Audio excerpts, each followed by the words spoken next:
Hi hello welcome to tasty சமையல். Friends, நம்ம இன்றைக்கி கோவக்காய் பொரியல் எப்படி பண்ணுறதுன்னு பார்க்கலாம்.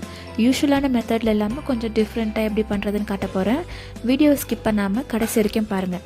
வீடியோக்குள்ளே போகிறதுக்கு முன்னாடி நம்ம சேனலில் இன்னும் யாருன்னா சப்ஸ்கிரைப் பண்ணாமல் இருந்தீங்கன்னா மறக்காமல் கீழே இருக்க சப்ஸ்கிரைப் பட்டனை கிளிக் பண்ணுங்கள். பக்கத்துலேயே பெல் ஐக்கானையும் கிளிக் பண்ணுங்கள்.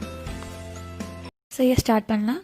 அடுப்பில் கடாயை வச்சு ஒரு 2 டேபிள் ஸ்பூன் அளவுக்கு எண்ணெய் விட்டுருக்கேன். எண்ணெய் நல்லா காஞ்ச பிறகு கோவக்காவை ஆட் பண்ணிடலாம். ஒரு 1/4 கிலோ அளவுக்கு கோவக்காவை ரவுண்டாக கட் பண்ணி ஆட் பண்ணியிருக்கேன். நீங்கள் விருப்பப்பட்டீங்கன்னா நீட்டாக கூட கட் பண்ணி ஆட் பண்ணிக்கலாம். கண்டிப்பாக வாரம் ஒரு முறை நம்ம டயட்டில் கோவக்காவை ஆட் பண்ணிக்கணுங்க.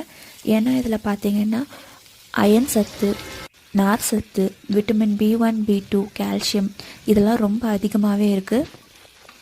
அதே மாதிரி கிட்னியில் ஸ்டோன் ஃபார்ம் ஆகிறது, குழந்தைங்க வயிற்றில் இன்ஃபெக்ஷன் ஃபார்ம் ஆகிறது, இந்த மாதிரி பிரச்சனைகள்லாம் கோவக்காய் எடுத்துகிட்டு வரும்போது நல்லா கண்ட்ரோல் ஆகும்.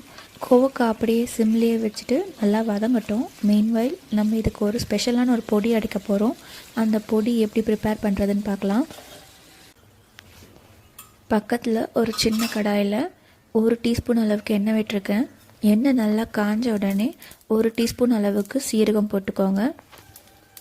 சீரகம் நல்லா பொரிஞ்சிடுச்சு. இப்போ இதில் 1 டேபிள் ஸ்பூன் அளவுக்கு கடலைப்பருப்பு ஆட் பண்ணிக்கிறேன். கடலைப்பருப்பை நல்லா பொன்னிறமாக வறுத்து எடுத்துக்கோங்க. கடலைப்பருப்பை நல்லா வறுத்தாச்சு. இது கூட ஒரு 5லேருந்து 6 பல்லு அளவுக்கு பூண்டு ஆட் பண்ணிக்கோங்க. பூண்டு நல்லா வதங்கின பிறகு காஞ்ச மிளகா ஒரு 4லேருந்து 5 காஞ்ச மிளகா ஆட் பண்ணுறேன். உங்கள் காரத்துக்கு தகுந்தபடி நீங்கள் காஞ்ச மிளகா ஆட் பண்ணிக்கலாம். காஞ்ச மிளகா நல்லா வறுப்பட்ட பிறகு ஸ்டவ் ஆஃப் பண்ணிடலாம். நல்லா ஆறினதுக்கப்புறமா மிக்சியில் போட்டு ஃபைனாக பொடிச்சு எடுத்துக்கலாம். இதுக்கு நடுவில் இந்த பக்கம் பார்த்திங்கன்னா கோவக்காய் நல்லா வதங்கிடுச்சு. இதில் மஞ்சத்தூள் ஆட் பண்ணிக்கலாம். மஞ்சத்தூள் ஆட் பண்ணிவிட்டு கிளறி விட்டுட்டு 1/2 டீஸ்பூன் அளவுக்கு மிளகாய் தூளும் ப்ளஸ் தேவையான அளவுக்கு உப்பும் ஆட் பண்ணுறேன். மிளகாய் தூள் பார்த்திங்கன்னா கொஞ்சமாக ஆட் பண்ணால் போதும். நம்ம பொடியில் ஆல்ரெடி காஞ்ச மிளகாய் போட்டு அரைச்சிருக்கோம். ஸோ மிளகாய் தூள் ஆட் பண்ணும் போது பார்த்து ஆட் பண்ணுங்கள். கோவக்காய் பாவக்காய்லாம் பார்த்திங்கன்னா டயாபெட்டிஸ் பேஷண்ட் தான் சாப்பிட்ணுன்னு சொல்லிட்டு நினச்சிட்ருக்கோம். பட் ஆனால் அப்படி இல்லை. இதில் இருக்க மருத்துவ குணம் பற்றி தெரிஞ்சுக்கிட்டிங்கன்னா அவ்வளோ ஆச்சரியப்படுவீங்க.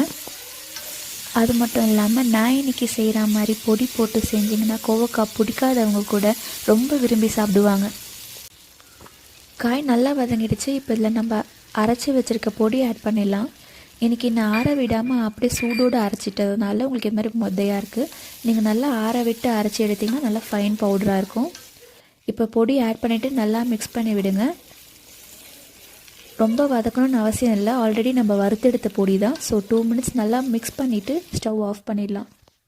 சூப்பரான கோவக்காய் ஃப்ரை ரெடி ஆகிடுச்சு. இந்த மாதிரி செஞ்சு பாருங்கள். பிடிக்கலன்னு யாரும் சொல்ல மாட்டாங்க. பிடிக்காதவங்க கூட விரும்பி சாப்பிடுவாங்க. இந்த ரெசிபி பிடிச்சிருந்ததுன்னா லைக் பண்ணுங்கள், ஷேர் பண்ணுங்கள், சப்ஸ்கிரைப் பண்ணுங்கள்.